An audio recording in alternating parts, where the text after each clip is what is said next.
నమస్కారాలు.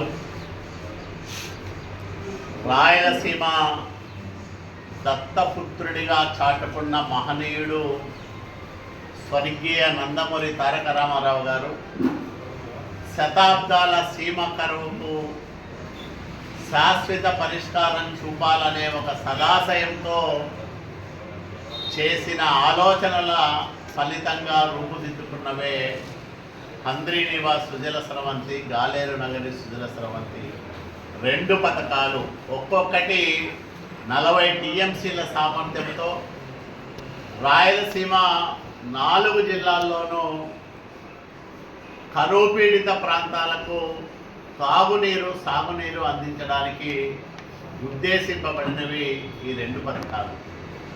దీంట్లో హంద్రీనివాస్ సుజల స్రవంతి ద్వారా 6 లక్షల పైచిలుకు ఎకరాల ఆయకట్టుకు సాగునీరు ఇవ్వాలనేది లక్ష్యం కాగా, దాదాపు 25 లక్షల పైబడి జనాభాకు రక్షిత మంచినీరు ఇవ్వాలని కూడా ఉద్దేశించి రూపకల్పన చేశారు.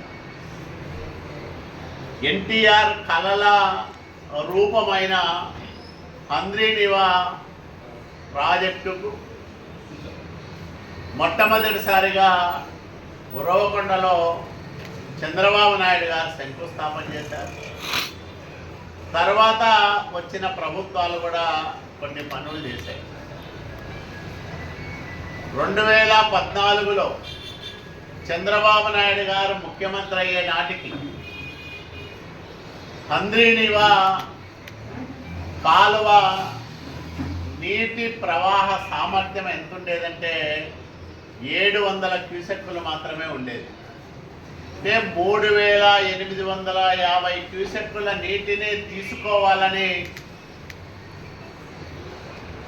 లక్ష్యంగా పెట్టుకొని కాలువను తవ్వితే రకరకాల అడ్డంకుల వల్ల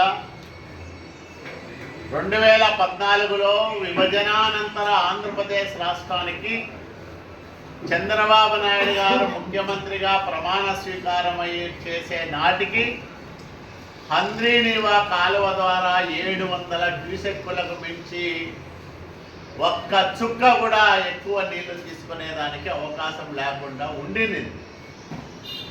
14లో చంద్రబాబు నాయుడు గారు ముఖ్యమంత్రి అయిన ప్రమాణ స్వీకారం చేసిన తర్వాత ఎక్కడైతే హర్డిల్స్ ఉన్నాయో వాటిని తొలగించడానికి ప్రత్యేక శ్రద్ధ పెట్టి ఆయన దఫాలుగా అధికారులతోనూ కాంట్రాక్టర్లతోనూ సమావేశాలు నిర్వహించి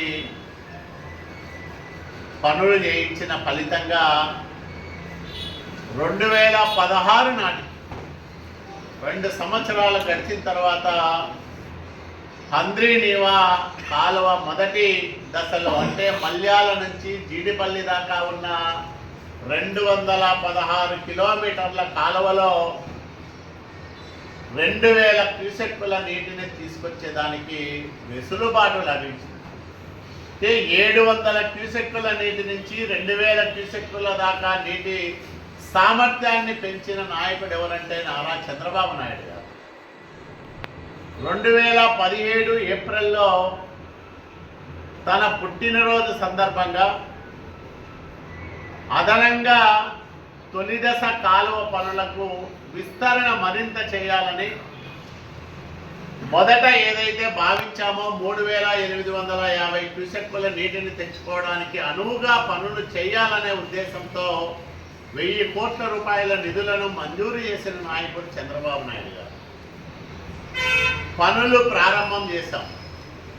దాదాపు 37% పైగా పనులు పూర్తయ్యాయి. 2019లో చంద్రబాబు నాయుడు గారు ముఖ్యమంత్రిగా దిగిపోయే నాటికి 2000 క్యూసెక్కులకు అదనంగా 3850 క్యూసెక్కులు తెచ్చుకోవడానికి వీలుగా జరుగుతున్న పనుల్లో 37% పూర్తయ్యాయి.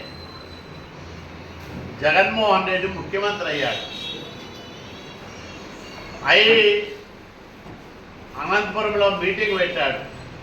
ఈ జిల్లా మనవని నేను ఈ అంద్రినీవా సామర్థ్యాన్ని 3,850 కాదు 10,000 క్యూసెక్కులకు పెంచుతా. మొదట 6,300 క్యూసెక్కుల సామర్థ్యానికి పెంచుతా. సమాంతరంగా మరో కాలువ నిర్మిస్తా. మొత్తం 10,000 క్యూసెక్కుల సామర్థ్యానికి అంద్రినీవా పథకాన్ని పెంచుతానని ప్రగల్భాలు పలికి ఒక చెత్త జీవో ఇచ్చాడు. ఒక గంప బట్టి 5 సంవత్సరాల కాలంలో ఎత్తిన పాపాన పోలేదు. జరుగుతున్న పనులు ఆపేశాడు. అవే పనులు సంవత్సరంలో పూర్తి చేసి ఉంటే నీటి ప్రవాహ సామర్థ్యం పెరిగేది.